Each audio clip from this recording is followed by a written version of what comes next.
अस्सलामुअलैकुम रहमतुल्लाह। आज का जो व्लॉग है वो इस लिहाज से है कि हम लोगों ने सबसे पहले तो ये गंदम इकट्ठी की है, जैसा कि अभी आप ये देख रहे हैं,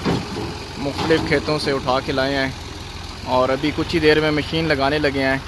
इंशाल्लाह ताला इसके बाद मैं अपनी जो दूसरी वीडियोज़ हैं उसमें पूरा तरीका दिखाऊँगा।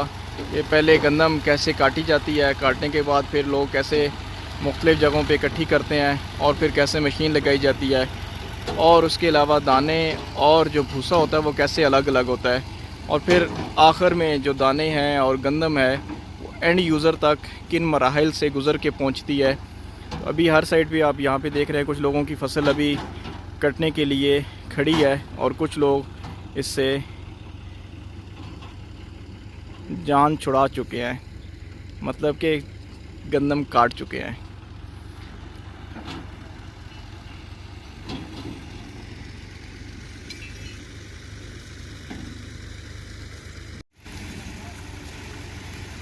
ये अभी इसकी लाइन सीधी कर रहे हैं ट्रैक्टर की और थ्रेशर की, और ये दरमियान में शाफ्ट है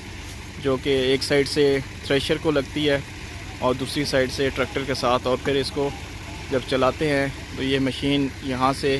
जो सामने आपको नज़र आ रहा सुराख, यहाँ से एक भूसा बाहर निकालती है, और ये बैक साइड से मैं आपको दिखाता हूँ, यहाँ से ये दाने निकालती है जहाँ पे अभी आपको कुछ दाने भी नज़र आ रहे हैं। आज हमने ये गंदम इकट्ठी की है थोड़ी सी,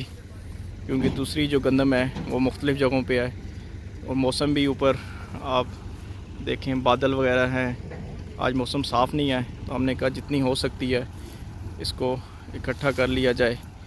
और फिर इंशाल्लाह ताला अगली मेरी वीडियो बहुत ज़्यादा इम्पॉर्टेंट है। इस कुछ इलाके के ऊपर काफ़ी अज़ाब आया है, जो ये पिछले दिनों तेज़ हवाएं चलती रही हैं। इंशाल्लाह ताला मैं अपनी नेक्स्ट वीडियो में वो तमाम चीज़ें आप लोगों को दिखाऊंगा कि इस दफ़ा लोगों का कितना नुकसान हुआ है और अल्लाह सुब्हानहू व तआला की तरफ से लोगों के ऊपर कितना सख्त अज़ाब आया है।